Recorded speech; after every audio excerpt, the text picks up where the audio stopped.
비트코인 왕자입니다.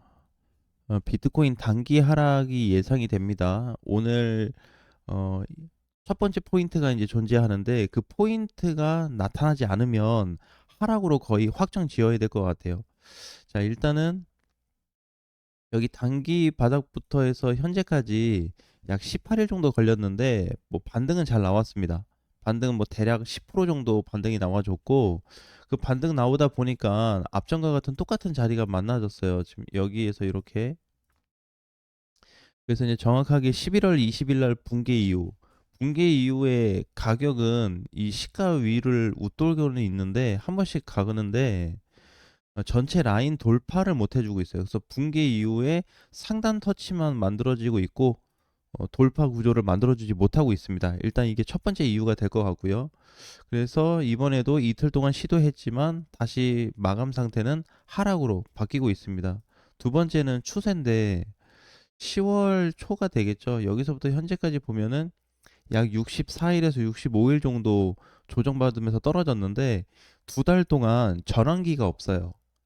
자, 그 다음에 이제 세 번째로 봤을 때 추세도 마찬가지입니다. 추세로 봐도 돌파 구조가 없습니다. 이번에도 반등 시도를 지금 이틀 동안 해줬기 때문에 장중 돌파는 나왔었는데 현재 종가 상태는 다 돌파를 못하고 끝났어요. 여기도 그렇고 자, 여기도 이게 포인트가 한 네 군데 정도 있죠. 그래서 두 달 동안 네 번 시도해줬는데 네 번 모두 어, 돌파 마감이 되지 않았습니다. 여기에서 이제 방금 봤었던 추세 기준으로 보면은 이게 저항 구간이 여러 차례 맞물린 자리를 좀 볼 수 있을 것 같아요. 그래서 현재 비트코인은 이 지점이 너무 중요한데 여기서 포인트가 뭐냐면 만약에 일단은 이 라인이 없다고 했을 때 상승 라인 빼고 하락 추세만 놓고 보면 오늘 시가가 시작될 거 아니에요. 여기서 이렇게 시작되면서 상승으로 바로 만들어줄 수 있는 가능성이 한 번 있습니다. 아까 첫 번째 포인트가 존재한다 그랬죠. 이게 그 첫 포인트인데 만약에 이 구간이 발생하지 않는다면 거의 하방으로 볼 수밖에 없어요. 당연하죠. 자, 그래서 장중에 이제 뭘 봐야 되냐면 장중 돌파가 나타나는지를 확인을 하셔야 됩니다. 이거는 이제 또 단기 추세로 놓고 봤을 때 이렇게 보면은 붕괴가 11월 14일 날 붕괴되고 나서 지금까지 돌파를 못하고 있죠.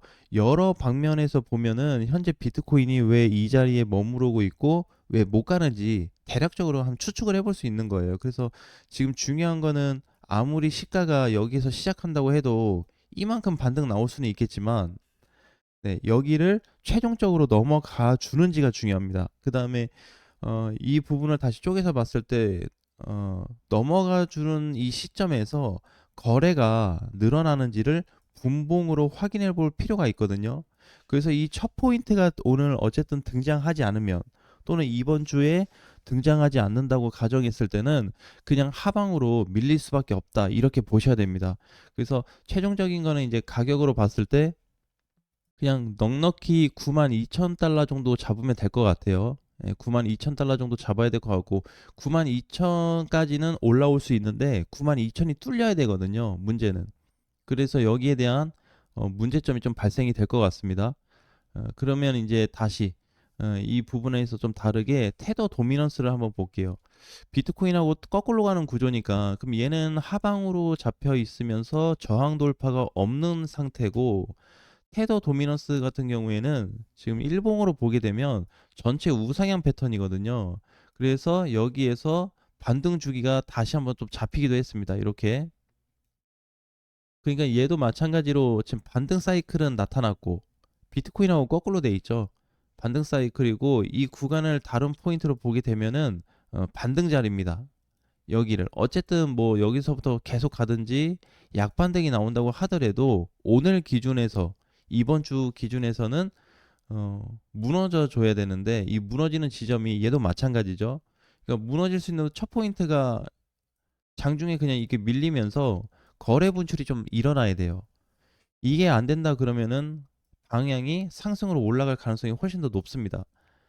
일단은 이렇게 봐야 될 것 같고 장중에 어떤 변화가 있을지는 모르겠지만 일단은 거래량 기준으로 봐야 되기 때문에 일봉 종가 형태하고 중간에 나올 수 있는 분봉에서의 어떤 거래량 이 두 부분이 가장 중요한 핵심이 될 것 같아요. 그래서 현재로서는 그림을 이렇게 보면은 테더 도미넌스가 우상향 패턴을 유지해주고 있어요. 아직 끊어지지 않았거든요. 유지해주고 있기 때문에 비트코인이 밀릴 가능성이 더 높다. 이렇게 일단 봐야 될 것 같고, 아까 그 첫 포인트로 놓고 보게 된다면 가능성이 그래도 조금은 있으니까 돌파 위치까지 한번 오늘 기대해 보는 것도 봐야 되겠다. 그래서 양쪽 모두를 봐야 돼요. 어차피 위쪽으로 갈 수 있는 공간은 많지는 않거든요. 요만큼밖에 없으니까 이건 일단 지켜봐야 되는 부분인 거고, 여기에서 특별하게 해소가 없으면 다시 한번 낙폭이 커질 수 있습니다. 비트 낙폭이 커지게 되면은 이번에 다시 저점 공략을 해볼 수는 있어요. 자, 이렇게 그럼 밀릴 수 있는 이제 사이클 범위가 현재 가격부터 해서 약 한 10% 정도 빠질 수 있는 공간이 있거든요. 그러니까 이제 이거 무슨 얘기를 하는 거냐면, 이번에 주봉으로 봤을 때 비트 좋다고 하지 않았냐? 네, 맞아요. 근데 주봉으로 봤을 때 돌파 이후 눌림 자리에서 공략하자. 여기가 이제 눌림 자리가 됐겠죠, 이 자리가. 그래서 이제 반등은 나왔어요. 반등 나오고 보니까 다시 이 자리 오게 생겼네. 그래서 계속 들고 있으면 리스크가 커질 수 있으니까 이번에 상단 돌파하는 거 한번 지켜보고, 제대로 된 결과값이 없다면 이 지점에서 다시 매수할 수 있는 포인트가 저는 올 거라고 생각해요. 그래서 이렇게 잡아놓고 준비를 하시면 좋을 것 같습니다. 어쨌든 지금 현재 상황에서는 비터나 뭐 테더 도미넌스나 명확하게 자리값이 나타난 상태잖아요. 그러니까 애매하게 있는 것도 아니고 방향성 유지해주고 있고, 그 다음에 뭐 물량 부분은 아직까지 유지가 되고 있으니까 크게 상관이 없고, 그래서 일단은 포인트가 되는 거는 비트코인하고 테더 도미넌스에 일단 문제가 될 텐데, 앞으로 방향성에 있어서는 조금 애매하게 나타날 수 있습니다. 그래서 이게 기간이 길진 않을 거예요. 왜냐면 비트가 뚫어줘야 될 자리가 이게 지금 가깝거든요. 아무리 이번 주를 놓고 본다고 하더라도 추세 기준으로 보면은 오늘이 될 겁니다. 오늘이 마지막 자리예요. 추세 기준은. 그다음에 저항 위치로 본다 그러면 여기는 뭐 얼마든지 맞고 밀리고 왔다 갔다 할 수 있잖아요. 그래서 일단은 가장 먼저 봐야 되는 게 추세.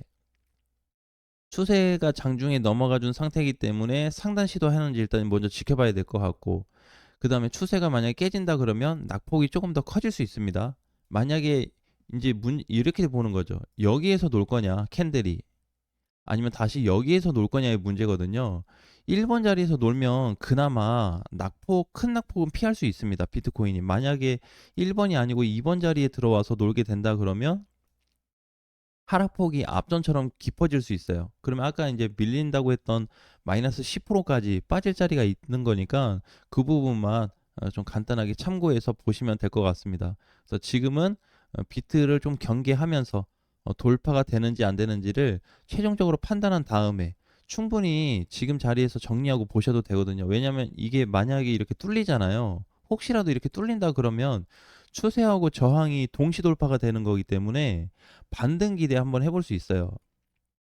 그러면 지금까지 꼬리 달고 밀렸었던 이 저항 부분이 조금은 더 가벼워질 수 있습니다. 예, 그거를 한번 이제 기대하는 거죠. 위로 간다고 했을 때는.